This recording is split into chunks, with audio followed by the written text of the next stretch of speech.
اللهم صل على سيدنا محمد وعلى آل سيدنا محمد.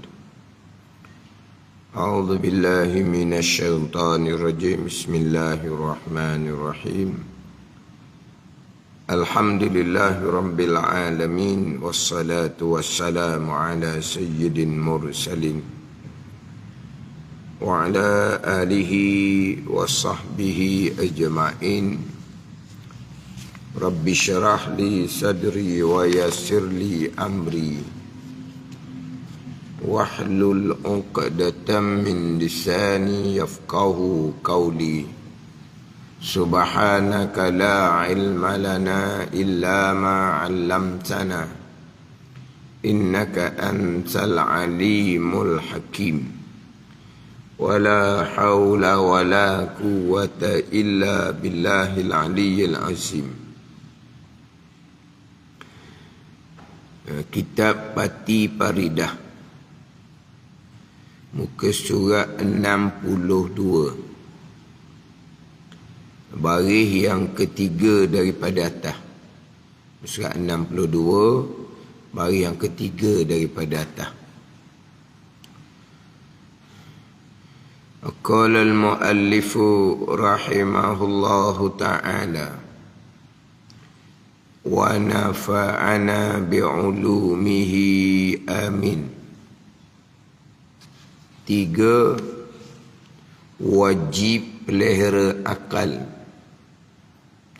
iaitu pelihara akal, dipelihara daripada menghilang akan dia akan akal dan merosok akan dia akan akal, seperti makan makanan dan minuman yang memabukkan, umpama tuak masam, arak, candu dan sebagainya. 3. Wajib pelihara akal. Ini yang ketiga daripada 6 kulliyat yang wajib atas mukallaf memelihara. 6 kulliyat yang wajib atas mukallaf memelihara. Kulliyat ni perkara yang dibangsakan kepada sekalian, yang mana dinamakan 6 perkara ni kulliyah kerana tercabang daripada 6 perkara ni banyak hukum hakam. Jadi banyak hukum hakam yang panggil juz'i. Daripada kulli ni sekalian, yang dibangsakan kepada sekalian. Sebab apa nama kulli? Kerana perkara ni perkara besar yang tercabang di bawahnya banyak hukum hakam. Itu dipanggil kulliyat. Kulliyat yang wajib atas mukallaf memelihara ada 6. Yang paling besarnya adalah memelihara agama. Itu yang pertama. Itu yang paling besar. Yang kedua, memelihara nafsu, memelihara diri. Memelihara diri daripada perkara-perkara yang membinasakan dan memberi mudarat akan dia akan diri. Itu yang kedua. Ini masuk yang ketiga, pelihara akal. Wajib pelihara akal. Yang mana akal inilah harga nilainya manusia adalah pada akal. Kalau tidak ada akal, manusia ni akan sama dengan binatang-binatang yang lain. Binatang yang lain tidak ada akal. Tidak ada akal, ada nafsu semata-mata. Adapun manusia ada nafsu serta ada akal. Malaikat tak ada nafsu, binatang tak ada akal, maka binatang ikut nafsu semata-mata. Manusia ada nafsu serta ada akal, atau manusia ada kedua-dua. Jadi harga nilai manusia duduk di akal. Kalau tidak kau, dia akan jadi orang panggil apa? Dia panggil nafsu kebinatangan. Nafsu kebinatangan. Kalau salah sebut jadi kinabatangan. Sebut jadi kinabatangan. Ini bukan kinabatangan, kebinatangan. Nafsu kebinatangan. Mana apa ni? Tak guna akal langsung, turut nafsu semata-mata. Turut nafsu semata-mata, langsung tidak menggunakan akal. Jadi macam binatang lah. Jadi akal adalah tempat harga nilainya manusia. Yang mana nafsu akal ni dia jalan seiring lah. Sebab ni manusia, nafsu tidak boleh dihilangkan. Tapi itu nafsu yang dibimbing oleh akal. Akal nurani. Bukan akal saja. Akal saja dipakai ikut nilai akal. Kita ni akal nurani. Akal yang dibimbing oleh agama. Akal yang dibimbing oleh agama. Maka akal yang dibimbing oleh agama inilah yang akan menjaga nafsu. Ini tinggi nilai manusia. Bila ada nafsu tapi dipandu oleh akal nurani, akal yang dibimbing oleh agama, maka kedudukan manusia ni naik lebih tinggi daripada para malaikat. Sebab apa? Sebab para malaikat ni dia tak ada nafsu, senang nak taat. Senang je nak taat malaikat ni sebab dia tak ada nafsu. Adapun manusia ni ada nafsu. Tapi dengan ada nafsu, manusia masih lagi boleh mengerjakan ketaatan kerana nafsu dibimbing oleh akal nurani, akal yang berpandukan kepada agama. Maka kedudukan manusia jadi lebih tinggi daripada malaikat.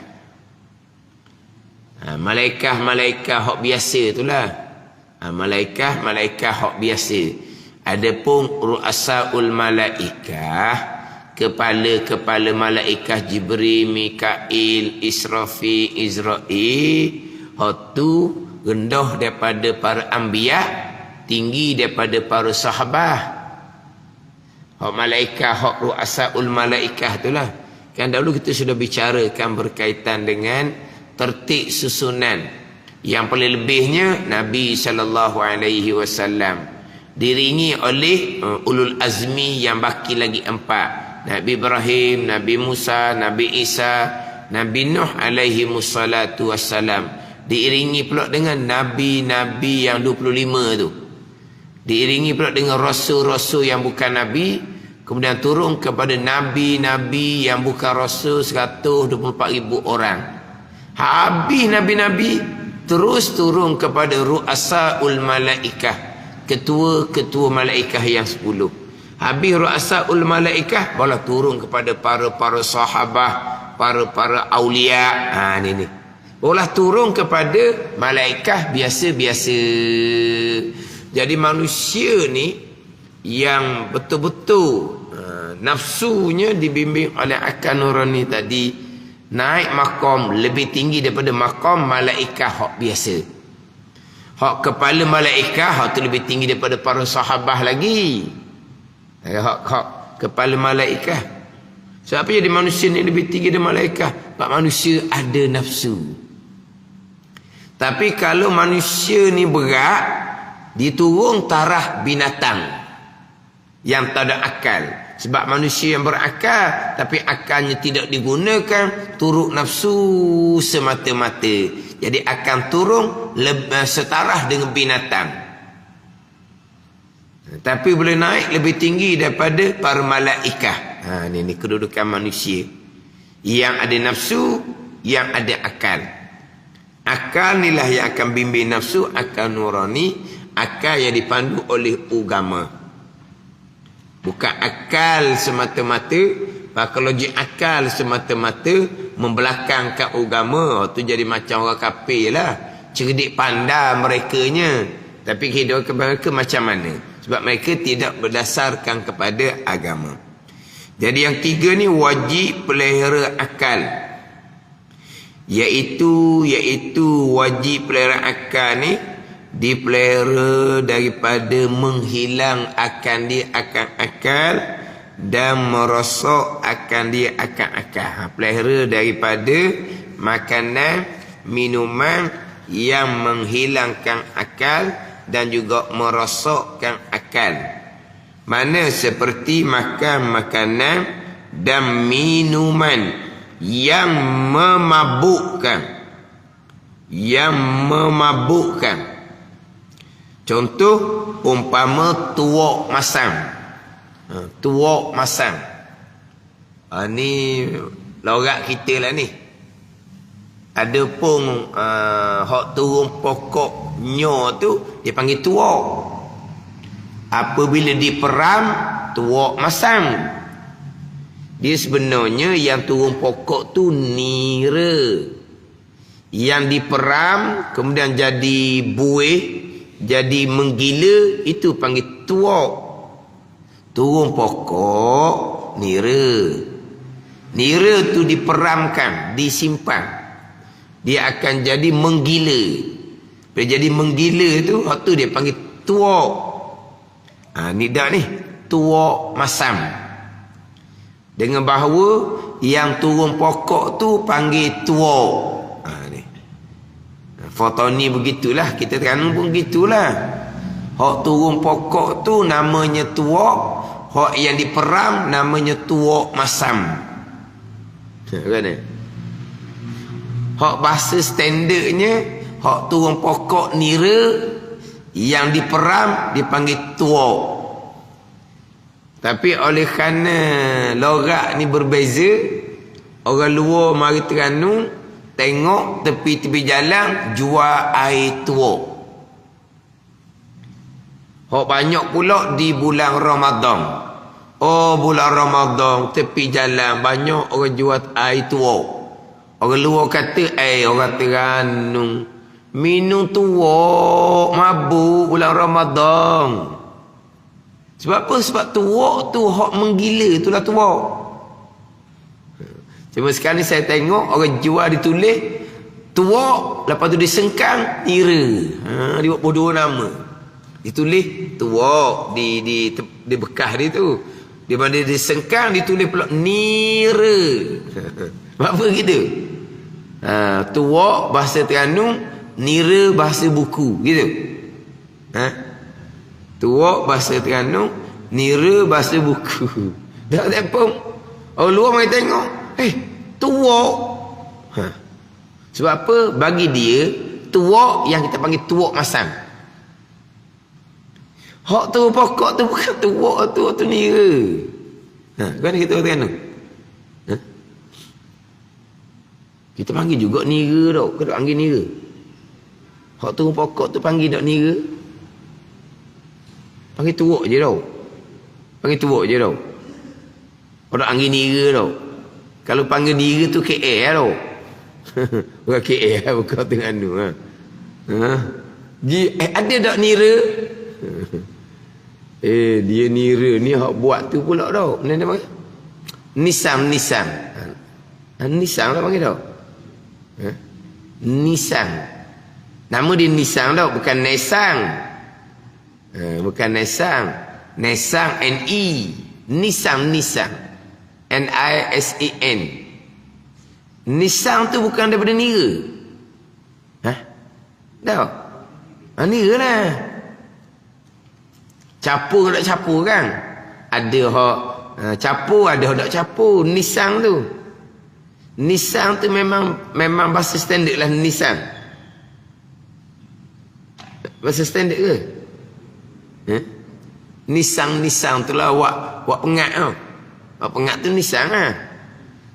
Bukan Nesang. Nesang tu hak kubur tu. Ya, Nisang tu daripada nira lah. Memang kita tak cakap nira, kita tak cakap. Kita cakap tuak.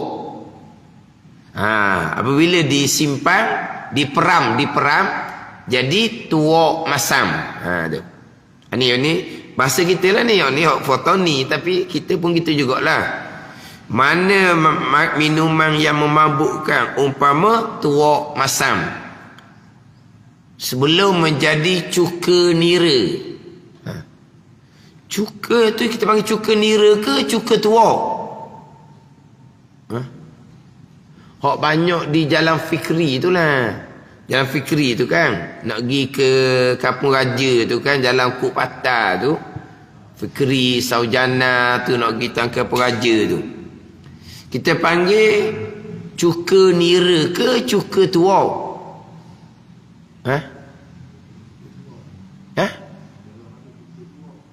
Cuka tuau. Gitu. Dia panggil cuka tuau, bukan panggil cuka nira.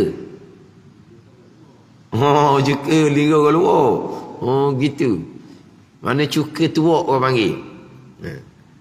Tapi masa dia menggila tuak masam tu, tu memang najis. Bukan setakat haram diminum, bukan najis. Masa tuak nira tu minum halal lah tu. Dia pun peram. Peram tu jadi tuak masam. Maka minumnya hukumnya haram kerana memabukkan. Bahkan tuak masam tu bukan setakat haram minum, bahkan hukumnya adalah najis. Jadi itu contoh minuman yang memabukkan, yang haram diminum kerana untuk memelihara akal. Untuk memelihara akal. Contoh laginya arak. Arak ni dipanggil khamar. Arak juga dipanggil nabis. Khamar ni perahan anggur. Nabis ni perahan selain daripada anggur. Yang mana kedua-dua kita panggil arak. Ada arak tu daripada apa tu? Perahan apa? Wallahu a'lam lah. Sebab untuk menjadikan mabuk ni bukan hanya perahan anggur. Perahan yang lain dan anggur macam tamar. Kalau orang Arab, banyaklah macam sekarang juga masyhurnya air ketum. Masyhurnya sekarang air ketum. Kalau pelik je dalam FB, dia ni mabuk ketum ni. Tu pasal orang sekarang. Mana kalau tulis pelik, cakap pelik, orang pun tulis mabuk ketum. Contohnya kalau video tu bawa kereta pelik, orang akan tulis pemandu ni mabuk ketum. Tidak kata mabuk arak dah sekarang ni. Dia banyak menggunakan ketum. Kesian ke daun ketum? Daun ketum tu lah obat. Orang dulu-dulu makan daun ketum. Macam orang dulu lah daun candu orang makan. Daun ganja. Daun tu lah. Dia boleh menambah selera makan. Ada ni. Daun ketum ni obat. Macam-macam obat juga daun ketum ni.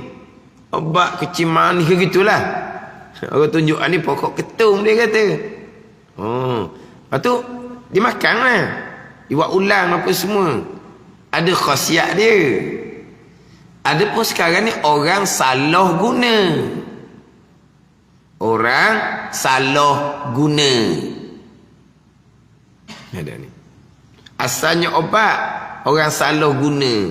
Dah macam dadah-dadah tu kan. Dipanggil penyalahgunaan dadah. Dipanggil. Kenapa dipanggil penyalahgunaan dadah? Sebab dadah ni ada manfaat dia. Untuk perubatan, untuk bius, memang pakai dadah. Ya, untuk perubatan, untuk bius, memang pakai dadah. Adapun hak sekarang ni penyalahgunaan dadah untuk memabukkan, untuk menghilangkan akal. Sama dengan hak kata daun ketum tu.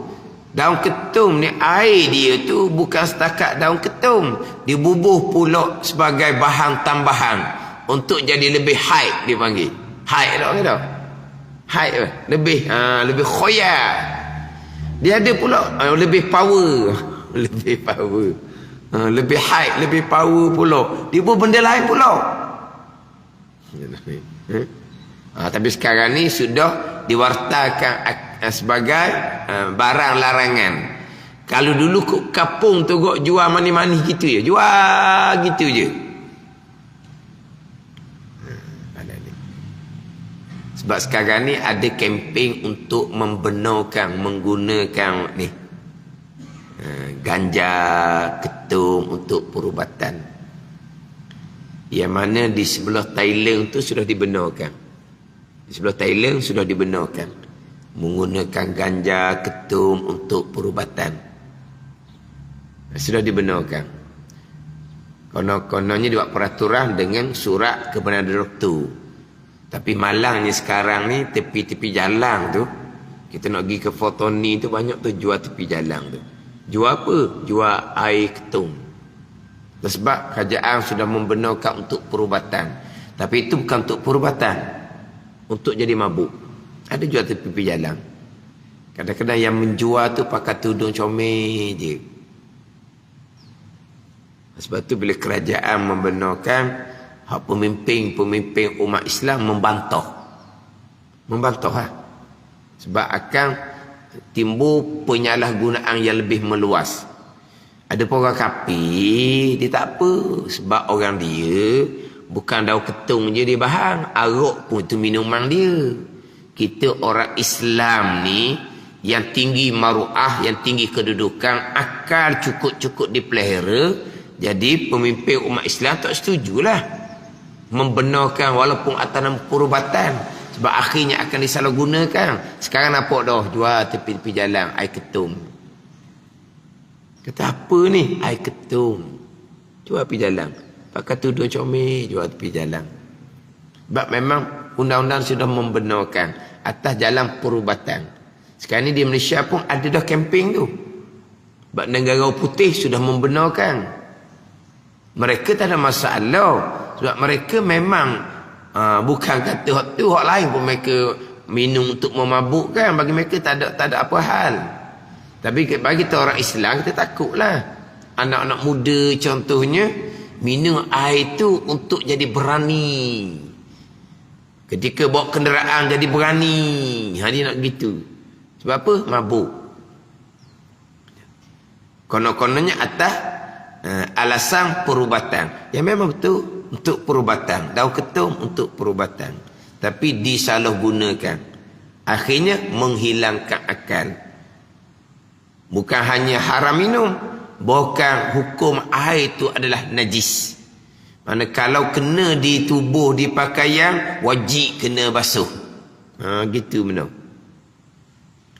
Tapi agama kita ni cukup mementingkan pelihara akal. Salah satu daripada kuliah yang 6. Sebab akal lah nilai harganya manusia.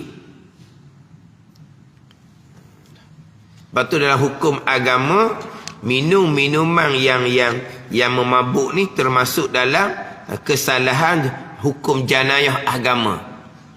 Duduk bawah kesalahan hukum hudud bagi orang yang minum minuman yang memabukkan. Yang mana minum minuman yang memabukkan ni, dia kena sebab 40 kali sebatan. 40 kali sebatan. Orang tuduh zina tanpa 4 saksi, 80 sebatan. Sebab itu membabitkan maruah orang lain. Tuduh zina membabitkan maruah orang lain. Kena sebab 80 rotan. Orang minum yang minum memabukkan kena sebab 40 rotan. Lihat ni. Itu nanti akan bicara berkaitan dengan pelihara kemaluan. Yang kelima tu.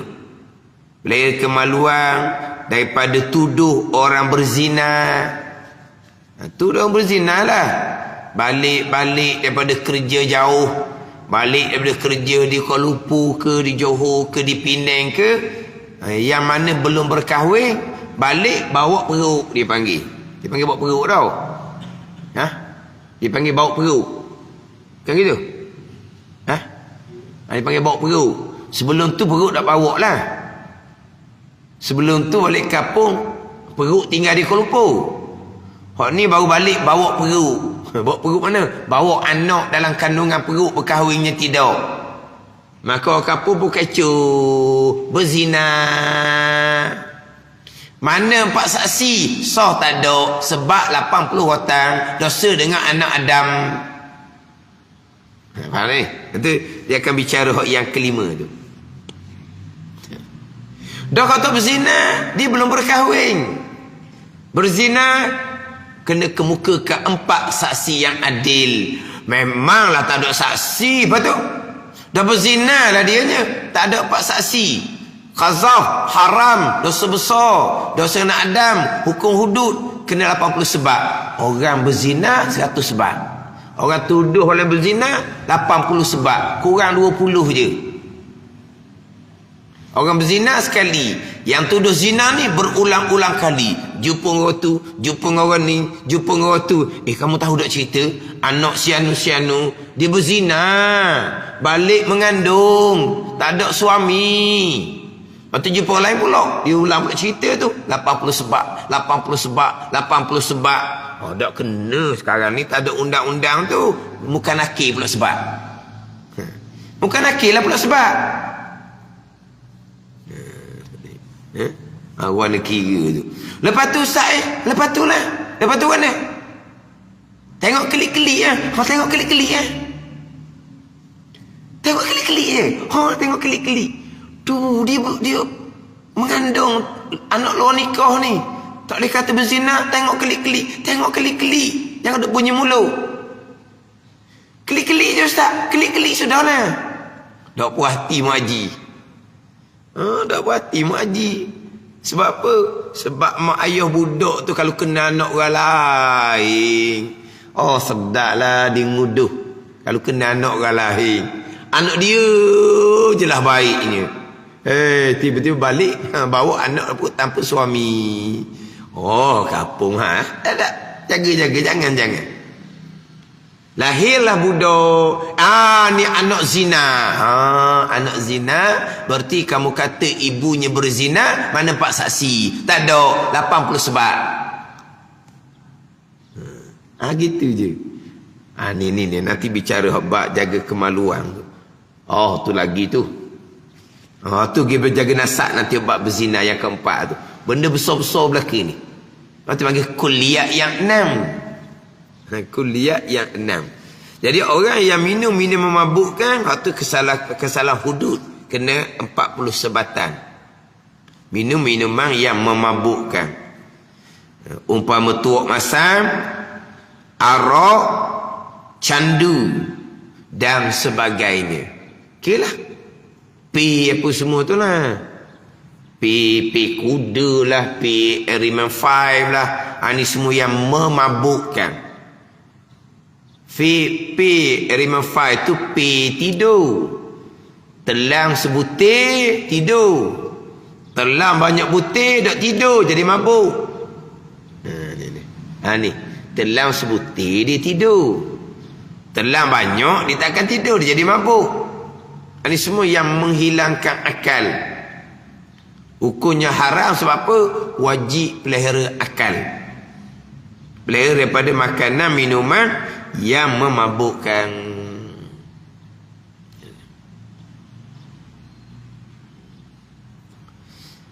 Sebab itulah dia bab ni bab arak itulah. Arak dibenarkan. Bila dibenarkan faham-fahamlah. Dia akan memandu dalam keadaan mabuk. Macam-macam perkara yang berlaku. Ada ni macam-macam perkara yang berlaku berpunca daripada minuman yang memabukkan. Orang ni orang kafir lah, terutamanya orang Islam dia juga perangai, tapi orang ramanya orang kafir lah. Tu timbul dalam surat khabar tu, berlakunya pukul memukul, bunuh membunuh. Kita tengok dia punya tulisan dalam keadaan mabuk. Tengok. Bergaduh pukul memukul tu dalam keadaan mabuk. Berlaku pembunuhan dalam keadaan mabuk. Apa dah tu?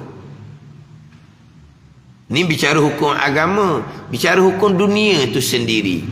Sangat-sangat merosakkan. Dan kesihatan pula memang ni merosakkan kesihatan. Ini kalau ke dunia pula.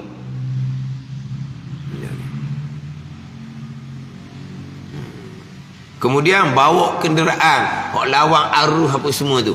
Lawang arus tu. Kenapa? Kerana dia mabuk lah. Ni banyak berlaku. Akhirnya berlaku aksiden. Yang mabuk tak mati. Yang tak bersalah tu orang Islam mati.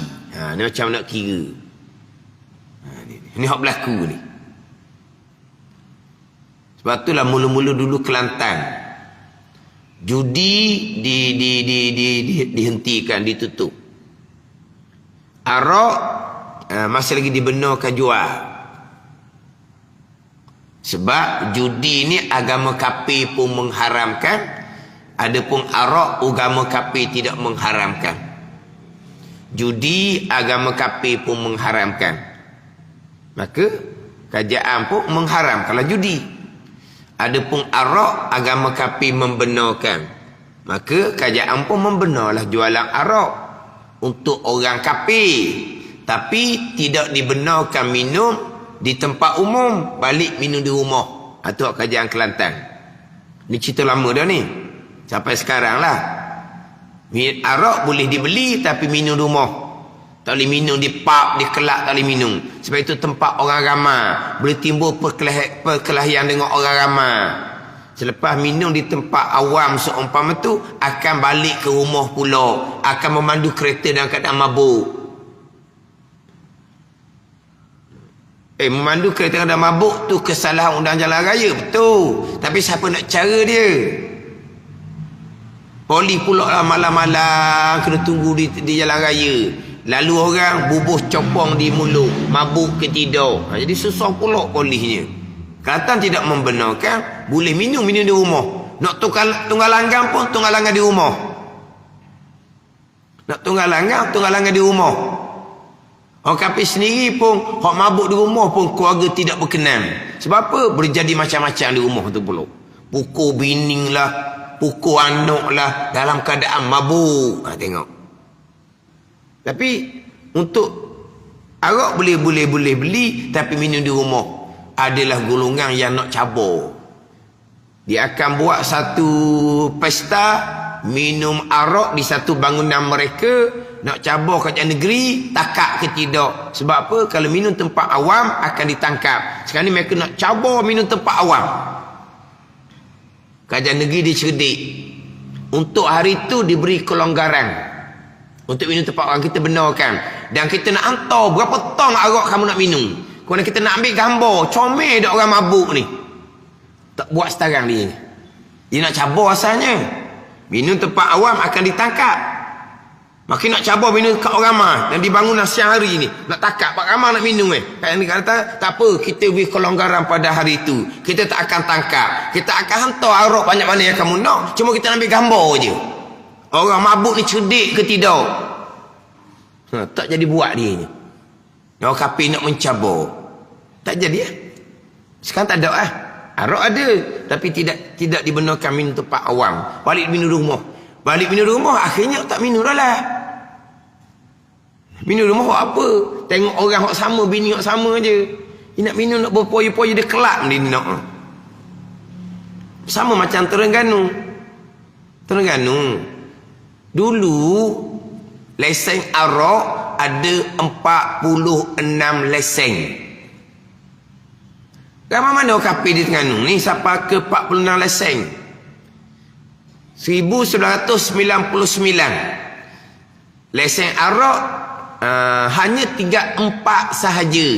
Tinggal 4 je. Kau Terengganu 1, Kemamang 1, daerah besar-besar. Sebab apa? Bukan untuk orang Islam pun. Hanya tinggal 4 sahaja. Masih lagi boleh beli. Tapi tinggal 4. Dulu 46. Maka timbullah pula, kenapa tinggal 4? Kalau nak Islam, 4 pun tak boleh ada. Dan selama ni 46 tu tak mau Islam lah orang kali. 46 tu sebelum tu. Lesen arak di Terengganu 46. Maka hanya kemudian tinggal 4. Kenapa benarkan? Sebab orang kafir agama dia membenarkan minum arak. Maka dia benarlah minum arak. Ada 4 lesen di Terengganu. Bila mabuk sahaja, pernah tengok orang mabuk? Muka dia merah. Maknanya kalau kita tengok dia akan kata kita ni apa dia? Kita ni macam tu ke dia kan? Nak pukul orang. Orang mabuk jadi macam binatang, hilang akal. Tak bahaya. Orang mabuk ni bahaya, hilang akal. Lepas tu bawa kenderaan. Gitu lah. Waktu berlaku macam-macam tu. Walaupun agama mereka membenarkan, mana kalau orang mereka, orang yang berakal, dia akan pelihara akal. Orang kafir ni kadang-kadang, dia ada masalah.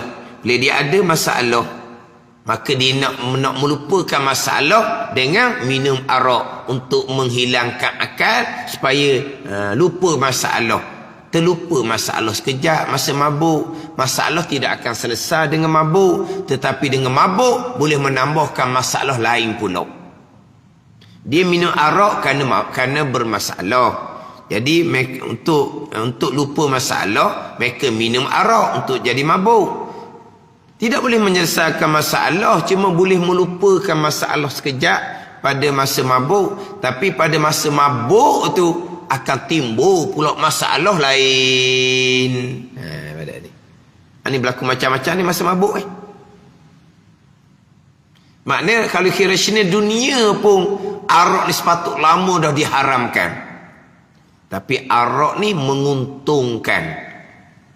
Menguntungkan arak ni bagi orang yang berniaga arak.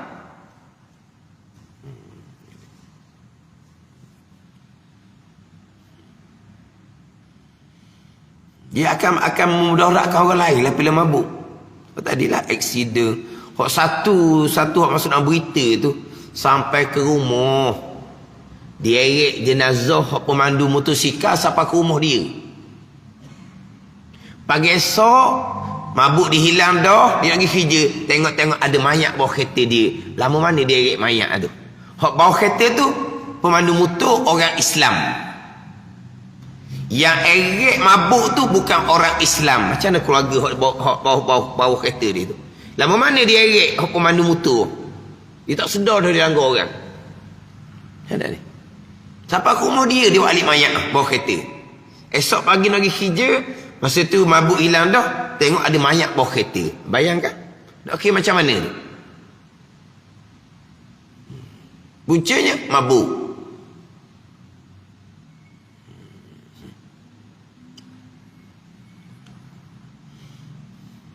Maknanya kita bicara ni hak hukum agama. Tapi kalau bicara rasional dunia sekalipun, kalau cerdik sungguh, kenapa nak membenarkan? Dia bila mabuk ni dia akan berlaku macam-macam. Waktu berkelahi, pukul, memukul tu dalam keadaan mabuk. Dia mabuk belaka, biasa berlaku benda pelik-pelik hilang akal kerana dadah. Kalau kita tengok berlaku-berlaku tu kan, dibunuh, dikelor, disembelih. Semuanya dalam keadaan mabuk kerana dadah. Anak didera sampai ke mati. Kadang-kadang mabuk kerana dadah. Dia kalau orang ni kalau tak mabuk, tak ada orang nak bunuh, nak dera anak. Nak dera, nak bunuh anak, tak ada. Binatang pun anak dipelihara, dijaga. Ni boleh dera, mati budak, mati anak. Dalam keadaan mabuk kerana dadah. Begitu kan? Mana kalau dalam keadaan betul, tak ada. Nak sembelih, nak dia bunuh pula, bunuh ahli keluarga sendiri. Bunuh adik-beradik, bunuh mak, bunuh ayah. Cuba tengok. Dalam keadaan khayal. Kerana terbabit dengan penyalahgunaan dada. Ini agama penting pak, pelihara akal. Pelihara akal daripada makanan minuman yang memabukkan. Ini kuliah yang ketiga. Makanan minuman yang memabukkan. Ini saya dah bicara dah minggu lepasnya. Ini semua dipanggil isnad majazi. Sandar sementara kepada asbab. Muskirun, minuman yang memabukkan. Yang memabukkan hakiki adalah perbuatan Allah. Bukan tuak masam yang memabukkan, bukan arak candu yang memabukkan. Yang memabukkan adalah perbuatan Allah Subhanahu wa taala. Tapi di sini disebut makanan minuman yang memabukkan, ini isnad majazi, sandar sementara kepada asbab. Yang kita bicara melepasnya, pelihara diri daripada perkara yang membinasakan dan memudaratkan diri. Hakikatnya tidak ada perkara yang boleh membinasakan, hakikatnya tidak ada perkara yang boleh memudaratkan. Binasa mudarat kesemuanya adalah perbuatan Allah Subhanahu wa taala. Ni kitab tauhid, sandar kepada asbab. Sandar pada asbab, tidak ada kena-mengena pun dengan syirik. Sandar pada asbab, tidak ada kena-mengena pun dengan kafir. Perkara yang membinasakan, memudaratkan diri, Tuhan buat belaka, bukan makhluk. Makanan minuman yang memabukkan, Tuhan buat belaka, bukan makanan minuman yang bekah. Ada ni. Tapi ini makanan minuman yang memabukkan, muskir, yang memabukkan itu isim fa'il, yang buat jadi mabuk. Yang buat jadi mabuk tu wak masam lah. Yang buat jadi mabuk arak candu, tu zahir asbab. Hakikat sebenar-benarnya Allah Ta'ala yang menjadikan segala-gala perkara itu pegangan kita. Keempat daripada 6 kuliah. Keempat ni pelihara nasab. Pelihara nasab. Dalam kurungan tu ditulis dengan titihan. Titihan. Maknanya kalau kita cakap kok titih baris. Kan gitu? Bukan kita cakap titih baris. Kita cakap titih baris. Apa dia? Keturunan. Nasab keturunan perkara yang besar dalam agama. Nasab keturunan perkara yang besar dalam agama. Apa dia nasab ni? Nasab ni pertambatan antara bapa dengan anak. Nasab ni adalah pertambatan antara bapa dan anak. Itu nasab keturunan. Dan pelihara dan dipelihara akan dia akan nasab, akan titihan ataupun keturunan ni dengan memelihara akan maninya. Jaga mani molek daripada rosak sia-sia seperti berzina dan lain. Kena pelihara air mani tu. Air mani tu jangan pergi letak mana-mana tempat. Umpama berzina. Bila berzina, air mani itu tidak diiktibar pada syarak. Maka putus nasab, putus tambatan antara bapa dan anak. Kerana air mani daripada zina tidak dimuliakan. Ada ni. Air mani daripada zina tidak dimuliakan, tidak diiktibarkan nasab antara lelaki dengan anak yang lahir daripada perzinaan. Bukan antara lelaki itu dengan anak yang lahir itu melalui jalan perzinaan boleh berkahwin pula di dalam mazhab Syafi'i. Boleh berkahwin. Tapi kalau kira biologi, ada biologi, DNA itulah, memanglah ayah dengan anak. Sebab perempuan yang hamil tanpa berkahwin itu hanya berzina dengan seorang lelaki sahaja. Yang pasti lelaki itulah bapa biologi dia panggil. Tapi hukum syarak tak panggil bapa. Ajnabi bukan boleh berkahwin dengan budak tu. Itu bukan anak dia. Ini hukum fiqh dalam mazhab Syafi'i. Mazhab lain tak boleh lah. Mazhab Syafi'i boleh. Sebab apa? Bukan bapa. Walaupun cek DNA, tak payah cek dah. Dia satu-satunya lelaki yang berzina dengan perempuan ni. Memanglah air mani dia. Tapi terputus nasab. Daripada air mani tadi ni, terputus nasab pertambatan antara ayah dengan anak. Tak ada kaitan. Tak ada kaitan. Tak ada kaitan. Ada ni. Kemudian berkahwinlah lelaki ni dengan perempuan. Maka lelaki ni dengan anak dalam kandungan tetap bukan anak dia. tetap tak ada nasab, tak ada pertambatan antara bapa dengan anak. Tetapi lelaki itu dengan anak perempuan lah, kalau kita anak perempuan lah kita kata, dengan anak perempuan ni jadi mahram lah, jadi mahram. Tapi mahram atas nama bapa tiri. Jadi budak perempuan tu dipanggil bintul mautu'ah, dipanggil anak perempuan daripada perempuan yang disetubuhi. Jadi dia berkahwin dengan mak budak ni, dia bersetubuh dengan mak budak ni, maka anak perempuan kepada mak budak ni, anak perempuan tu jadi mahram dengan lelaki sebagai bapa tiri, bukan bapa nasab. Bukan bapa nasab, tetapi bapa tiri. Sebab apa? Sebab dia bersetubuh dengan mak budak perempuan ni. Sebab bapa tiri dengan anak tiri nak jadi mahram selepas disetubuhi mak dia. Berkahwin dengan seorang perempuan yang ada anak perempuan, belum bersetubuh, tengok anak perempuan dicomel, cerai mak, boleh ambil anak tu. Sebab belum jadi mahram lagi. Sebab dia belum bersetubuh lagi dengan mak budak perempuan dia. Dia berkahwin dengan seorang perempuan yang ada anak. Lepas berkahwin, dia tengok anak kepada isteri dia tu, perempuan tu comel, dia pun cerai balik perempuan yang dia kahwin ni. Tapi belum bersetubuh, dia boleh ambil anak tu. Sebab tidak akan dihukumkan anak tiri, melainkan selepas disetubuh dengan mak budak tu, barulah budak perempuan tu menjadi anak tiri, barulah menjadi mahram. Dia panggil bintul mautu'ah, anak perempuan bagi perempuan yang disetubuhi dalam perkahwinan. Itu menjadi mahram anak tiri. Jadi kalau lelaki ni, yang memang lelaki ni ayah bapa biologi kalau di DNA, tapi tidak diiktibar bapa, putus nasab, putus pertambatan antara bapa dengan anak, dia berkahwinlah dengan perempuan yang dihamili ni.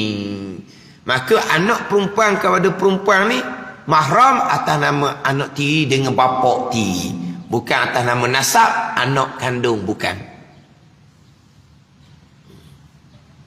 Ada ni. Cuma fatwa lah. Fatwa. Dia fatwa ni ada dua fatwa. Tapi kebanyakan fatwa di negeri di Malaysia ni, kalaulah anak tu lahir selepas daripada 6 bulan perkahwinan, diiktibarkan nasab. Diiktibarkan nasab. Ada ni. Maka dibengkan kepada lelaki tadi, walaupun anak tu sebenarnya, walaupun hamil tu sebenarnya sebelum berkahwin. Dia berkahwin tu hamil dah. Tapi lelaki ni segera mengahwini perempuan, dipaksa oleh keluarga ke tak kira lah. Dipaksa oleh keluarga tak kira. Dia pun berkahwin. Jadi makna hamil tu 2-3 bulan. Lepas berkahwin 6 bulan barulah lahirnya anak. Maka sah nasab. Mana boleh dibinkan kepada lelaki. Dan kalau anak perempuan, lelaki itu boleh jadi wali. Apabila disahkan nasab, maka pusaka mempusakai. Itu. Boleh sah nasab, boleh menjadi wali kalau anak tu perempuan, dan boleh pusaka mempusakai. Sebab dia ada khilaf di kalangan ulama fiqh ni. Dia ada khilaf di kalangan ulama fiqh. Kalau silap ceritanya Negeri Sembilan. Negeri Sembilan, kalau pasti hamil sebelum berkahwin, walaupun hanya 2 bulan ke contohnya, dia pun berkahwinlah lelaki ni. Dia pun bertanggungjawab, dia berkahwin. Walaupun anak tu lahir selepas 7 bulan perkahwinan, tidak diiktibar nasab. Tidak boleh bank kepada lelaki tu. Dia tidak diiktibar nasab, tak boleh jadi wali kalau anak tu perempuan, dan tidak boleh pusaka mempusakai. Itu Negeri Sembilan. Tapi kebanyakan negeri di Malaysia ni dikira kepada 6 bulan. Walaupun pada masa berkahwin tu sudah hamil sekalipun. Ada ni. Sebab dia berzina dulu. Ni bab nasab ni kena pelihara. Sebab itulah zina ni bukan kata berzina. Quran ni wala taqrabuz zina. Bukan larang zina. Dan Quran wala taqrabuz zina innahu kana fahishatan wa sa'a sabila. Jangan kamu hampiri zina. Hampir pun syarat larang dah. Bukan sakat berzina. Berapa keji berzina ni? Keji berzina dan sejahat-jahat pekerjaan berzina ni. Ada ni. Berzina ni kalau hukum hudud 100 sebatang. Kalau belum berkahwin. Kalau berkahwin dah kena rejam sampai ke mati. Ada ni. Sebab berzina ni merosokkan nasab, merosokkan keturunan. Ada ni. Merosokkan nasab, merosokkan keturunan, menjatuhkan maruah diri, menjatuhkan maruah keluarga. Zina ni. Itu berat dalam hukum agama berzina ni. Tapi kita nak menghukum kesalahan zina ni, kita kena jadikan suasana yang tidak mendorong kepada zina. Kita tak boleh nak menghukum berzina dalam keadaan kita buka seluah-luahnya punca zina dengan konsert-konsert yang melalaikan, dengan kelab-kelab malam yang melalaikan. Kemudian berzina nak hukum, tak boleh. Dia kena tutup semua tu. Beri didikan molek, berzina juga. Apa kena hukum? Ni dok sekarang ni sebebas-bebasnya perkara mendorong kepada zina. Di sekolah-sekolah pun sudah dianjurkan pergaulan lelaki dengan perempuan sebebas-bebasnya. Buat kerja apa kok, dia kena sekali lelaki dengan perempuan. Biar sekali. Buat ni buat, dia mana dia buat apa? Dia buat apa ni, satu-satu program itu kan. Dia mesti sekali kan lelaki dengan perempuan. Pada. Dia buat sekali. Macam dulu ingat tak PLKA, tak ada dah sekarang ni. Dia buat program sekali. Duduk tempat asing-asing. Lepas tu kadang-kadang kita tengok pelajar-pelajar dia buat ni buat program lah. Program kemasyarakatan. Dia khidmat masyarakat. Dia masuk kampung. Lelaki ada 10 orang, perempuan ada 10 orang. Budak-budak perempuan tu pakai tudung belaka. Tapi dia bergurau dengan budak lelaki ni kok macam tak ada batasan langsung. Tak ada langsung malu. Nak panggil tak ada kemaluan ni. Bukan kemaluan tu. Tak ada kemaluan, perasaan malu tak ada. Dia bergurau tepi jalan. Ni tepi jalan dia nak buat khidmat masyarakat rumah orang kampung. Maknanya pelajar lelaki perempuan. Budak perempuan pakai tudung. Mari Terengganu ni. Tapi dia bergurau sebebas-bebasnya. Tak ada batasan langsung. Ni sekolah sekarang ni. Lepas tu berlaku zina walaupun masih lagi sekolah rendah. Ya. Sekarang ni berlaku zina walaupun sekolah rendah. Cikgu tangkap berzina bawah tangga. Bawa pada ibu bapa. Mak dia kata mana? Dia kata bukan anak dia seorang buat. Bukan anak dia seorang buat berzina tu. Anak orang lain buat juga. Mak dia kepala kuning. Kepala kuning, rambut kuning. Rambut merah. Gitu lah. Pada ni. Sekarang. Sebab apa? Dia banyak punca yang mendorong pada zina. Sebab ada pergaulan tu. Ada ibu bapa. Dia membiarkan anak dia berdua-duaan dengan lelaki atas nama kerja sekolah. Dia kata tak apalah. Kalau kerja sekolah tak apa, dia kata. Kerja sekolah tak apa lelaki dengan perempuan. Bila berlaku apa-apa, ayah pun mengamuk. Sebab apa? Sebab anak dia mengandung. Ayah dia membenarkan atas alasan kerja sekolah. Ni tak bertanggungjawab. Sebab apa? Dia pukul pula anak dia kemudian. Sebab anak dia mengandung. Tapi dia yang membuka jalan. Tak bertanggungjawab. Asalnya mana?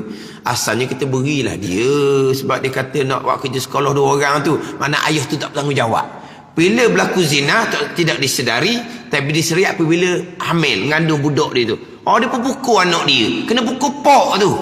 Apa pukul anaknya? Pak tak bertanggungjawab. Jadi zina ni dia habis bab nasab. Dia kalau pandangan muktamad mazhab Syafi'i sungguh tak iktibar nasab. Walaupun lepas berkahwin itu 7-8 bulan beranak sekalipun. Sebab apa? Sebab pasti anak tu hasil daripada perzinaan. Tapi fatwa hak negerinya dia sah nasab. Dia sah nasab. Sampai ke sah nasab walaupun yang berkahwin tu pok sanggup sekalipun. Budak ni ngandung sebulan, 2 bulan, lelaki cabut lagi. Ada lelaki lain jadi pok sanggup. Faham tak pok sanggup ni? Dia pun berkahwin 7 bulan, 8 bulan barulah perempuan ni melahirkan anak. Disah nasab juga dengan lelaki yang pok sanggup. Dan silap gitulah dia punya undang-undang sekarang ni. Fatwa yang dia ambil. Dan silap gitulah, kena tengok balik tu. Tapi kalau ayah, kalau lelaki yang sama, memang sah nasab. Kalau dia sebulan 2 bulan hamil, dia berkahwin 7 bulan 8 bulan baru beranak, lepas berkahwin dia ke sah nasab. Sah nasab boleh beng lelaki, sah nasab boleh menjadi wali kalau anak tu perempuan, kalau sah nasab boleh pusaka mempusakai. Kalau tidak sah nasab, tidak boleh beng kepada lelaki tu. Boleh tak beng kepada bapak tiri? Tak boleh. Boleh tak bapak tiri jadi wali? Tak boleh. Bapak tiri meninggal dunia, anak tiri boleh tak ambil pusaka? Tak boleh, sebab tak sah nasab. Jadi kalaulah lelaki yang menghamilkan perempuan ni, lelaki yang menghamilkan perempuan ni cabut lagi. Larilah dianya, takut tak. Jadi dia balik tak balik, kemudian budak perempuan ni sudah hamil 4 bulan, 5 bulan dah. Napuk dah perutnya, berkahwin lah. Naik atas pelamin, perut bucik dah. Tapi naik pelamin, perut bucik dah pelik orang sekarang. Sebab dia kahwin dulu, dia buat jamuan kemudian. Itu biasa je. Orang atas pelamin, perut dia boceh, sebab dia kahwin lama dah. Itu dah pelik tu. Hak ni betul-betul ni. Dia berkahwin 4 bulan dah, kandungan tu. Bila 4 bulan kandungan, lepas berkahwin 5 bulan beranak lah. Maka ni tidak sah nasab. Tidak boleh bim pada lelaki. Tidak boleh menjadi wali kalau anak tu perempuan. Dan tidak boleh pusaka mempusakai. Kalau bapak tu meninggal, anak yang lahir selepas perkahwinan 5 bulan tadi tidak boleh ada bahagian pusaka. Sebab dia hanya umpama bapak tiri saja, bukan bapak kandung, walaupun dari segi biologinya adalah bapak kandung. Tanda ni. Maknanya lepas dia berkahwin 4 bulan 5 bulan beranaklah budak puang ni. Maka tak sah nasab lah, tak babit nasab. Tapi jadi mahram lah dengan budak perempuan ni atas dasar bintul mautu'ah dia panggil. Anak perempuan bagi perempuan yang disetubuhi dalam perkahwinan. Jadi apabila lelaki ni dengan budak perempuan ni hanya bapak tiri, tapi memanglah dia yang hamilkan perempuan. Tapi lepas perempuan tu nyata hamil, dia lari. Kalau kahwin segera 2-3 bulan lekat pun kahwin, lepas berkahwin 6 bulan 7 bulan beranak, maka sah nasab. Sesalah masalah. Tapi dah dia lari. Lepas tu baliknya kemudian budak perempuan ni 4 bulan dah. 4 bulan dah lekat perut. 4 bulan dah. Lepas berkahwin 5 bulan, budak perempuan ni pun melahirkan anak. Maka lelaki itu tidak sah nasab. Pandai ni, tak boleh bing lelaki itu. Tak boleh jadi wali kalau anak tu perempuan. Dan tidak boleh pusaka mempusakai. Ini. Kalau tak jaga molek nasab, tak jaga molek aimani ni. Tapi mahram lah dengan budak perempuan ni atas dasar bapak tiri. Atas dasar bapak tiri.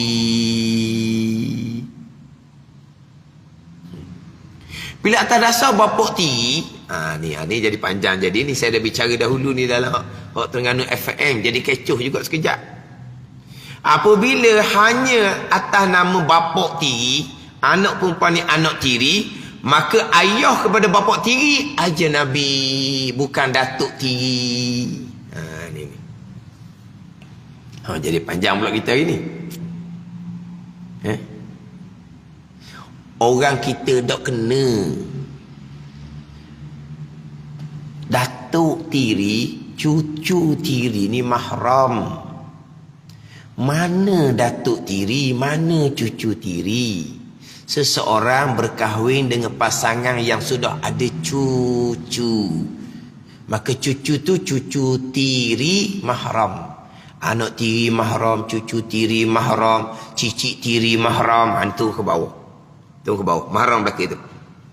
Tu ke bawah tu mahram belaka. Jangan cabang. Jangan cabang. Cabang macam mana? Anak tiri berkahwin. Pasangan dia tu bukan mahram dengan ayah tiri. Sebab dia, anak tiri tu mahram. Anak tiri tu mahram. Anak tiri tu berkahwin dengan pasangan dia. Pasangan dia tu bukan mahram kepada bapak tiri ataupun mak tiri. Bak menantu tiri bukan mahram. Anak tiri je mahram. Cucu tiri, dia anak cucu cicit turun bawah ni mahram belaka. Tapi jangan cabang. Cabang ni mana apa? Anak tiri ke, cucu tiri ke, berkahwin dengan orang lain. Ada kahwin ni. Pasangan dia tidak menjadi mahram kepada bapak tiri ataupun mak tiri. Sekarang, ayah tiri, mak tiri, ayah tiri, mak tiri, anak mahram, cucu mahram, cicit mahram, turun bawah lama pun mahram. Tapi jangan cabang. Cabang apa ni? Dia berkahwin. Berkahwin menantu tiri bukan mahram. Sebab dia cabang. Ini bicara bab ni, bab nasab. Bab siapakah mahram. Ini bicara dalam bab munakahat. Siapa yang mahram? Siapa yang ajnabi? Cucu tiri lepas molek berkahwin dengan pasangan yang sudah ada cucu. Itu cucu tiri. Orang kita salah nama. Salah nama kok keliru hukum. Anak tiri mahram. Anak tiri mahram. Kita pergi masalah tadi. Lelaki berkahwin dengan perempuan yang dihamilkan selepas hamil 4-5 bulan. Lepas berkahwin 4 bulan 5 bulan, perempuan tu melahirkan anak. Maka ayah tu tidak sah tarah. Maka ayah dengan budak ni dipanggil ayah tiri dengan anak tiri. Kita letak anak ni anak perempuan. Anak tiri perempuan. Okeylah, mahram. Ayah kepada ayah tiri bukan datuk tiri. Itu ajnabi. Itu bukan panggil cucu tiri. Ingat faham boleh? Cucu tiri adalah berkahwin dengan pasangan yang sudah ada cucu. Bukan datuk tiri, bukan cucu tiri. Kalau ayah kepada ayah tiri, itu bukan panggil datuk tiri. Sekarang ayah tiri. Makna lelaki ni berkahwin dengan pasangan yang sudah ada anak kan terdahulu. Maka lelaki dia ayah tiri. Ayah pada lelaki ni bukan datuk tiri, ajnabi. Orang asing yang boleh berkahwin. Ada ni. Ni kita panggil datuk tiri ni. Selepas saya bicara dalam Terengganu FM tu, ramailah 2-3-4 orang hok jumpa ustaz. Seorang tu kena saya dah ustaz. Benda ji. Anak saya berkahwin dengan perempuan yang ada anak perempuan. Iyalah. Jadi anak dengan menantu serta nenek anak perempuan ni lah, anak tiri pada anak dia duduk rumah dia lah. Duduk rumah dia. Maka dia kata mati-mati dia kata cucu tiri dia. Maka budak ni dia kata kalau rendah dah lah. Nak tidur apa pergi salam dia ngetuk ke tiri. Boleh salam haji, itu ajnabi. Haji boleh berkahwin dengan budak tu nanti. Haji tak boleh duduk berdua-duaan dengan budak sebab itu ajnabi. Waktu saya timbul cerita keluarga 69 tu. Keluarga 69 tu hubungan dia begitulah tu. Hubungan dia begitu. Ingat keluarga 69 panjang jadi gitu ni. Pendek cerita. 3 watak. AR Tompe, Piramli, Siput Sarawak. Faham? Kenal Siput Sarawak. Piramli berkahwin dengan Siput Sarawak. Tahu tak? Ayah Piramli AR Tompel. Siput Sarawak jadi menantu. Ada ni. Siput Sarawak ada anak perempuan. Ani ke Siti kita dah dalam cerita tu. Siput Sarawak ada anak perempuan. Anak perempuan Siput Sarawak ni jadi anak tiri pada Piramli. Yang akhirnya AR Tompai berkahwin dengan budak perempuan ni. Sahnya mana boleh ada. Tu kata Siput Sarawak. Dia kata Siput Sarawak kata tak bercanggah dengan hukum. Sah dengan hukum. Kata Siput Sarawak. Pandai Siput Sarawak. dalam dialog tu kan. Dia kata sah hukum. Sebab sekarang ayah P. Ramlee dia berkahwin dengan anak tiri P. Ramlee, anak Siput Sarawak. Siput Sarawak kata sah berkahwin dah. Betul lah tu. Sebab AR Tompai ayah P. Ramlee dengan anak Siput Sarawak adalah ajnabi, boleh berkahwin. Tu kata koma orang kita jahil, pandai P. Ramlee pula. Kau ada kita.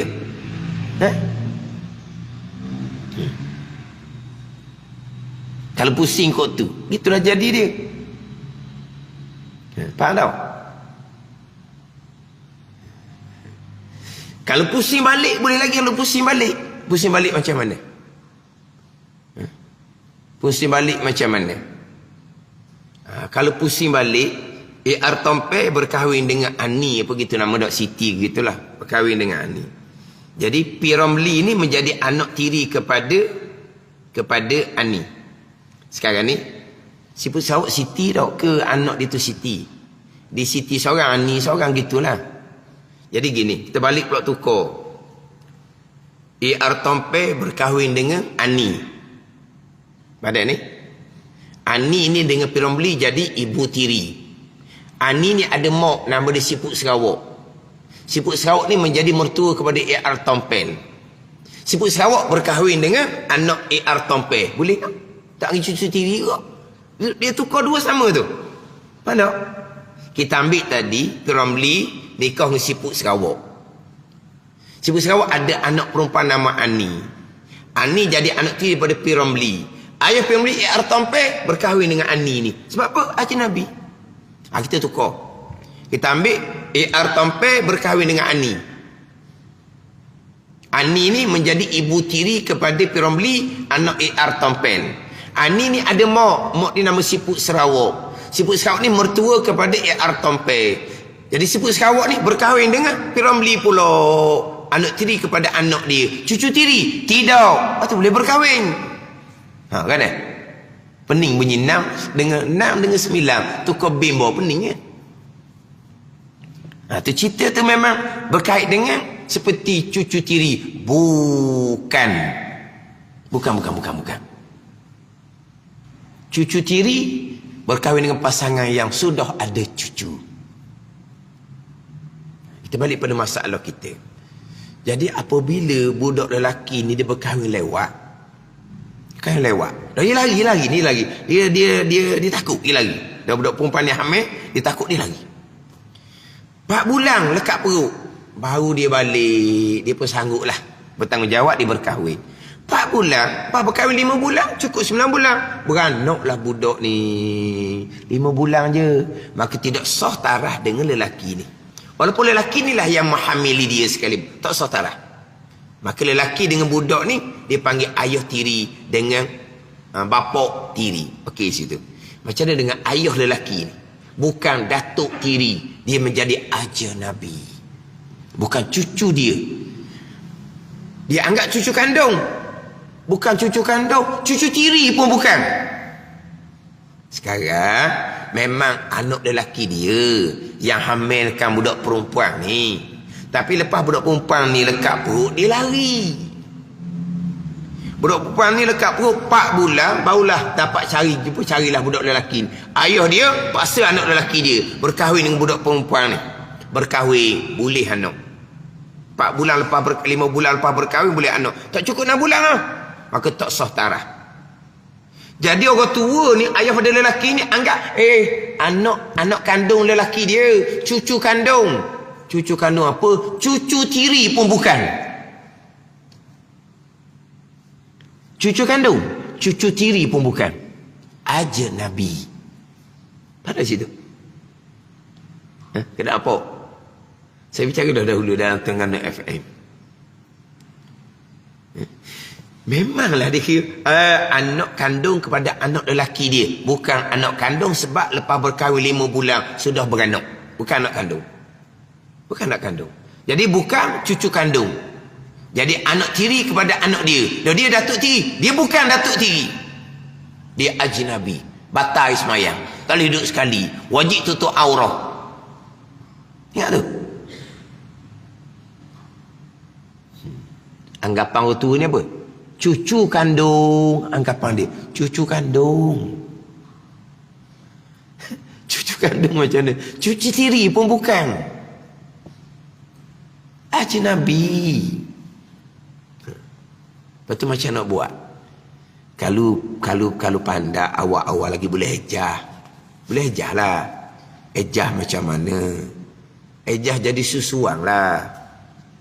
Kalau kata kita letak ayah haji ni, hak anak lelaki dia menghamilkan budak perempuan, hak dia lari ni. Kalau ayah haji ni, lepas tu bukan cucu kandung, cucu tiri pun bukan. Kalau ayah haji ni ada anak-anak yang lain. Kalau ayah haji ni ada anak-anak yang lain, suruh budak ni susu dengan mana-mana anak dia. Biar jadi susu cucuan marah. Cucu susuan marah. Sekarang ni cari adik-beradik anak lelaki dia ni. Anak lelaki dia ni jadi ayah tiri. Cari adik-beradik kepada anak lelaki dia. Cari anak dia orang lain lah. Pening pula kan adik-beradik anak lelaki. Cari adik-beradik anak lelaki. Dah ke pening? Cari adik-beradik anak lelaki. Cari anak dia orang lain. Anak ayah haji ni. Anak dia kalau ada orang lain lah. Kalau anak lelaki seorang, tak boleh nak buat lah. Cari anak dia orang lain. Anak dia puang kot lelaki ke tak apa. Anak dia orang lain. Kalau anak dia puang, beri susu. Budak ni akan menjadi anak susuan kepada anak ayah haji ni. Maka ayah haji itu menjadi datuk susuan. Mahram. Mahram. Tak ada dah. Dia anak lelaki je dia. Hak lelaki ni menghamilkan budak puang. Adik-adik lelaki ni hak lelaki juga. Suruh bining dia. Suruh bining menantu perempuan dia yang lain supaya susukan budak ni. 5 kali susuan sebelum umur 2 tahun. Jadi apabila perempuan ni menantu dia menyusukan budak perempuan ni, jadi hak menantu perempuan ni susu, dia menjadi ibu susuan. Lelaki ni menjadi ayah susuan. Ayah dia lelaki ni menjadi datuk susuan. Okey, selamat. Sebab susuan dia kuat. Susuan dalam hukum agama cukup kuat. Ada. Susuan dalam hukum agama cukup kuat. Hukum dia sama dengan nasab. Hukum susuan sama dengan nasab. Kalau tanya berkaitan dengan susuan, terus tanyalah. Dia sama dengan nasab. Cuma susuan ni dia tidak ada pusaka mempusakai. Itu je lah susuan ni. Sesuang ni tidak boleh menjadi wali. Sesuang ni tidak wajib nafkah. Sesuang ni tak wajib nafkah. Tapi hukum sesuang sama dengan hukum nasab. Hukum sesuang sama dengan hukum nasab. Faham tak ni? Kita nak tanya bab apa hukum anak susuan, menantu susuan, cucu susuan. Tak sudah tanyalah bab susuan. Kita balik kepada kalau nasabnya macam mana. Kalau nasabnya macam mana. Kalau nasabnya mahram, maka susuan pun mahram. Sama je. Menantu kandung, mahram. Menantu susuan, mahram. Cucu kandung, susuan. Cucu susuan, mahram. Anak saudara, mahram. Anak saudara susuan, mahram. Sama je, sama. Kan sudah kira panjang lah. Sudah kira panjang. Sama saja. Anak saudara susuan, okey. Anak saudara kandung, nasab kandung. Anak saudara kandung, mahram. Anak saudara susuan, sama. Ada ni. Dia susuan kuat. Tak sama dengan tiri.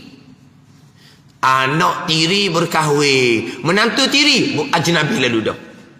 Anak susuan berkahwin. Menantu susuan mahram. Dia sama je. Menantu kandung mahram. Menantu susuan mahram. Jadi kalau kita nak tanya bab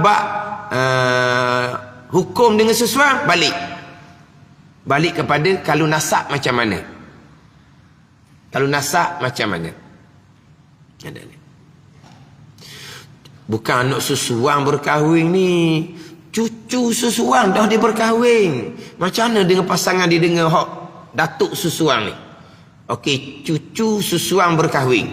Kalau cucu kandung berkahwin, mahram ke tak? Mahram. Cucu susuang berkahwin, mahram juga dia punya pasangan. Sama je. Hukum dia sama, tak sudah tanya panjang lah. Sama je. Kalau bab susuang. Jadi sekarang ni, anak lelaki dia tu, budak perempuan jadi anak tiri pada anak lelaki dia. Maka ayah haji ni pun carilah anak dia orang puan, senang. Anak dia lelaki pun tak apa.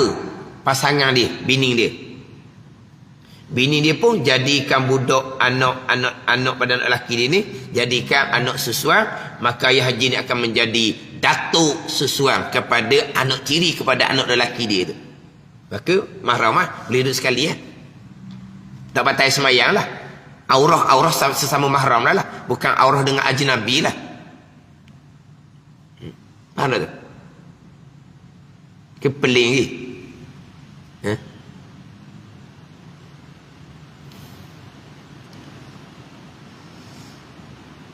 Dia hak saya jumpa tu memang berat lah. Dia sebenarnya ada jalan, tapi oleh kerana tak tahu. Saya dulu tekan bab susuang sekali. Saya tekan bab susuang. Sebab dulu-dulu ni, kita mungkin sekitar pun dah tahu ni. Kita dulu-dulu ni, saya cerita ni hak tanah rancangan. Tanah rancangan. Felda. Tanah rancangan Felda. Jadi, air ni, air pahit ada awal-awal lagi. Tak pakai telaga. Air pahit awal ada. Mungkinlah sebelum tu telaga, wallahualam lah. Tapi air pahit dia ni duduk tepi jalan je. Duduk tepi jalan je. Mana untuk 20 orang sekelompok ada satu batang pahit. Tepi jalan kan. Kemudian tu barulah masuk ke rumah-rumah. Masuk ke rumah-rumah tu kemudian dah. Masuk rumah kemudian. Mana dia ada air pahit. Jadi pakat ambil air situ lah. Nak ambil air untuk minum ke. Nak mandi ke. Nak basuh ke. Biasa dulunya dia akan basuh kain situ. Dia akan basuh kain. Tepi jalan. Tepi jalan pun tak ada motor, tak ada kereta zaman dulu. Orang zaman dulu ni pula dia moden kemar gantung je. Moden lah kemar gantung tu dah. Persoalannya masing-masing ada anak kecil di rumah. Dah masing-masing muda kan. Masuk tanah rancangan ni sebagian besarnya orang muda lah. Hak anak besar dah pun ada, tapi sebagian besarnya orang muda. Jadi apabila anak jiran dia menangis kerana lapar susu, maka hak ada di rumah ni give susu wipek dia. Wipek, mana wipek dia? Wikopek dia tu lah. Wisa kenyang budak ni tidur. Dia tolong menolong. Sampai masa anak dia menangis, hak belah ni pula ada di rumah dia wipek. Dak mak tu nak jauh tu. Sekali, 2 kali, sampai 5 kali kenyang sudah menjadi mahram. Pandang ni. Hak tu go. Dok kena letak molek go. Ini cerita mazhab Syafi'i ni 2 kali kenyang. Cerita mazhab Syafi'i 2 kali kenyang. Kalau mazhab Hanafi, mazhab Syafi'i 5 kali kenyang. Mazhab Hanafi mazhab Syafi'i 5 kali kenyang. Mazhab Hanafi Maliki sekali kenyang mahram lalu dah. Ni siap tapi tak apalah, betul mazhab Hanafi Maliki. Kita mazhab Syafi'i 5 kali kenyang barulah menjadi mahram. Kalau mazhab Hanafi Maliki sekali kenyang sudah menjadi mahram. Sekali kenyang sudah menjadi mahram. Tapi macam mana nak sedar tu dia mahram dengan susuan. Tu hak berlaku zaman dulu lah. Saya nak balik semula. Dia kalau tahu hukum boleh tukar kepada susuan. Sebab saya bicara hari itulah. Dia ni mak haji. Kita letak mak haji lah. Dia mak cik. Dia haji ke tak tahu. Tapi kita ngotu ni kita letak mak haji lalulah sebab umum kitanya mak haji lah. Ayah haji, mak haji. Jadi anak dia berkahwin dengan pasangan yang sudah ada anak lelaki. Jadi anak dia berkahwin dengan perempuan ni yang diceraikan oleh suami dia pada masa mengandung. Suami pada menantu perempuan ni, budak perempuan dia tak menantu lagi, betul. Suami perempuan ni dia macam biasalah, dia ada perempuan lain, dia cerai bini dia dalam masa hamil. Jadi macam anak lelaki ni kesianlah budak puang ni. Lepas budak puang ni lahir anak lelaki, dia pun berkahwinlah dengan budak perempuan. Sebab perempuan yang dicerai pada masa hamil, selagi tak beranak, tak habis edah. Beranaklah perempuan ni anak lelaki. Jadi anak lelaki pada Mak Haji ni pun kesian. Dia pun kahwinlah dengan perempuan ni. Boleh anak lelaki. Ada anak lelaki dah, ada anak lelaki. Lepas beranaklah, sebab sebelum beranak dalam edah tak boleh berkahwin. Dia pun berkahwin. Mana merah-merah lagi budak ni. Merah-merah lagi budak lelaki ni. Balik duduk rumah Mak Haji ni. Ada ni. Mak Haji ni mati-mati yang anggap cucu tiri mahram dia. Ha? Itu bukan mahram, itu ajnabi. Lahirlah anak-anak yang lain, itu cucu kandung lah. Lahir anak lain cucu kandung. Orang kalau nak tahu, ingat ke anak lelaki yang pertama ni, cucu kandung pada Mak Haji ni juga. Dia buat tak ada beza antara anggapan dia cucu tiri ni lah, yang bukan cucu tiri ni, dengan cucu kandung dia buat sama je. Buat sama je. Dia buat sama je. Mana kalau orang luar dah tahu, memang dia anggap lelaki yang sulung ni adalah cucu kandung kepada Mak Haji. Memang dia buat cucu dia sungguh. Dengan anggapan dia cucu tiri. Tapi bukan cucu tiri. Kalau dia tahu masa tu, dia boleh tukar tu budak lelaki tu kepada cucu susuan. Carilah anak dia hak lain, adik-beradik dengan anak lelaki dia, cari anak hak lain.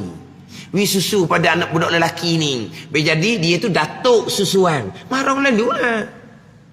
Dia tak tahu. Anak ni baik sangat-sangat lah. Sebab apa? Budak lelaki tu kena-kena, itulah tok dia nya. Dan datuk ni pula cara dia masih merah-merah lagi nya. Tak merah lah lepas beranak apa semua sebulan 2 bulan gitulah. Hak merah ni lepas daripada beranak, dak lah gitu. Memanglah lepas beranak tu habis edah. Sebulan 2 bulan lepas beranak tu dia berkahwin lah, begitulah. Baik-baik sungguh, dia kata budak tu pula berjuru sungguh. Budak tu pula juru pula budak tu nya. Lepas tahu kemudian budak lelaki itu adalah ajnabi. Budak lelaki itu sekolah menengah dah.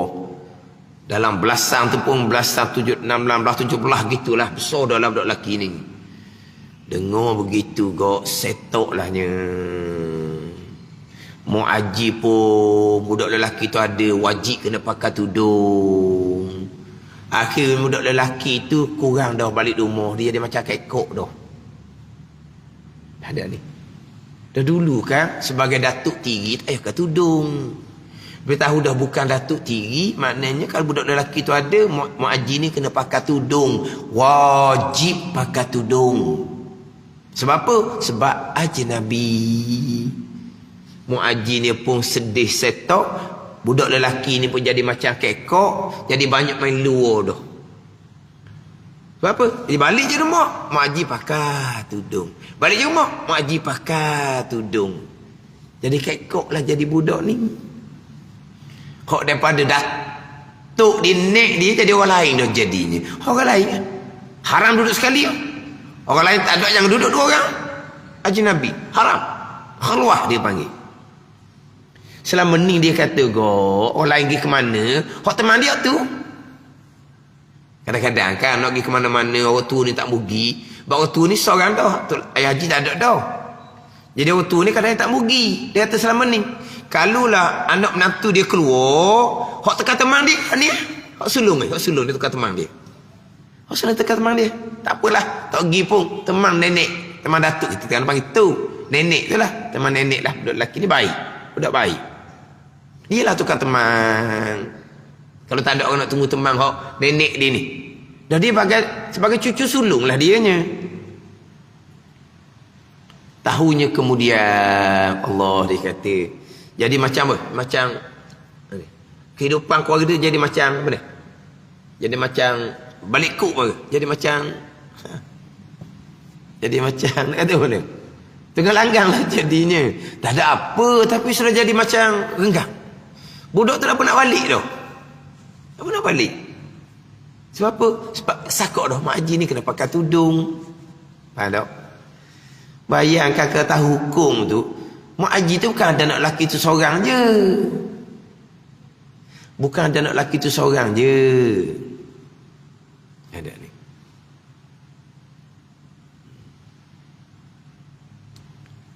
Bahkan kalau dia tak ada anak lain pun, ada anak saudara tak apa dah. Bila anak saudara menyusul seorang budak, ada ni, anak saudara menyusul seorang budak. Jadi budak tu menjadi anak susuang kepada anak saudara. Macam mana hukum dengan ni, dengan mak saudara ni? Anak saudara wisusu. Jadi anak susuang pada anak saudara. Macam mana dengan mak saudara? Balik pada hukum anak kandung lah. Nasab. Macam mana anak saudara kalau ada anak kandung? Anak saudara kita ada anak kandung. Marah tak dengan kita? Anak saudara kita melahirkan anak. Dengan kita ni marah ke tak? Marah sebab cucu saudara. Anak saudara kita wisusu seorang budak. Samalah. Jadi anak saudara dia panggil cucu saudara susuang. Marah juga. Apa masalahnya?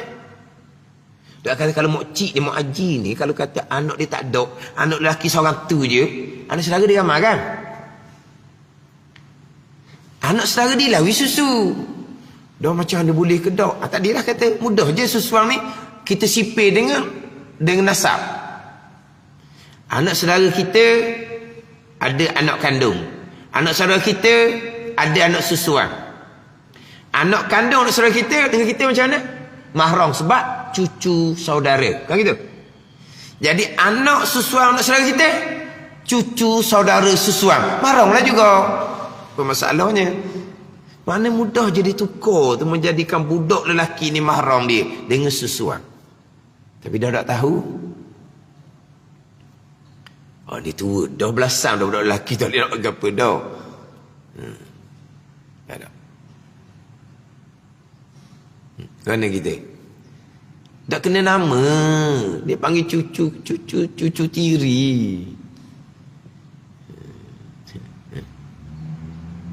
Saya mula dengar cucu ini pening juga.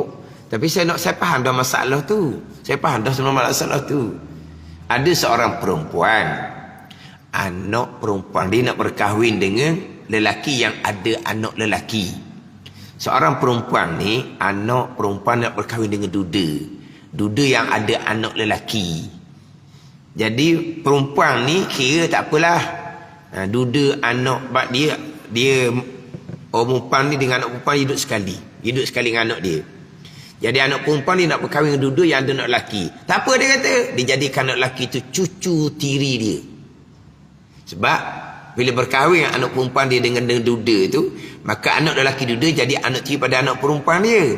Jadi dia beranggapan tak apalah, dia sebagai datuk tiri, dia kata nenek tiri. Tak, bukan, kata dia akan jadi ajnabi dengan kamu. Lepas tu baru tak jadi anak dia kahwin dengan duda anak lelaki.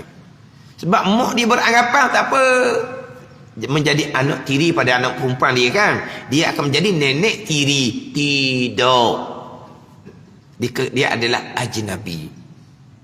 Tapi ni tak boleh nak susuan dah, sebab anak lelaki duda ni besar dah, tak boleh susuan dah tu. Sebab dia nak susuan kena 2 tahun ke bawah.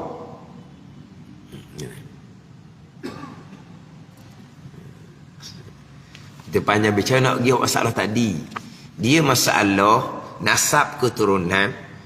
Walaupun lelaki itu yang menghamili perempuan di luar nikah zina, ini dia masalahnya. Tapi dia tidak segera berkahwin lepas perempuan tu lekat perut. Dia lari dulu. Lepas 4-5 bulan baru dia balik. Budak perempuan tu lekat perut 4 bulan dah. Lepas berkahwin 5 bulan, cukup 9 bulan, beranak. 5 bulan selepas perkahwinan. Bukan 6 bulan 2 lahzah, maka tidak sah tarah antara lelaki dengan anak dia ni. Anak dia sebenarnya ni, anak biologi. Tapi nasab tidak dikira. Bukan anak, tidak boleh beng pada lelaki ni. Tak boleh menjadi wali kepada anak perempuan. Dan tidak boleh pusaka mempusakai. Itu kita naik pula tu. Kepada ayah lelaki ni, bukan datuk tiri. Bukan. Jadi ajnabi. Memang orang tua ni, anggap bukan anggap cucu tiri. Anggap cucu kandung. Kenapa dia anggap cucu kandung? Sebab perempuan ni, menantu dia hamil, anak lelaki dia yang berzina dengan budak perempuan ni. Anak lelaki dia hamilkan budak perempuan. Dia yang cari anak lelaki dia supaya bertanggungjawab. Tapi lambat jumpa. Kemudian barulah berkahwin, 4-5 bulan dah budak perempuan lekat perut. Jadi lahirlah anak 4 bulan 5 bulan selepas perkahwinan. Maka orang tua ni beranggapan itulah cucu kandung. Cucu kandung macam mana? Cucu tiri pun bukan. Sebaliknya ajak Nabi. Nak jadi mahram, kena jadikan cucu susuan. Itu cara dia lah. Ini bab kaitan dengan wajib pelihara nasab.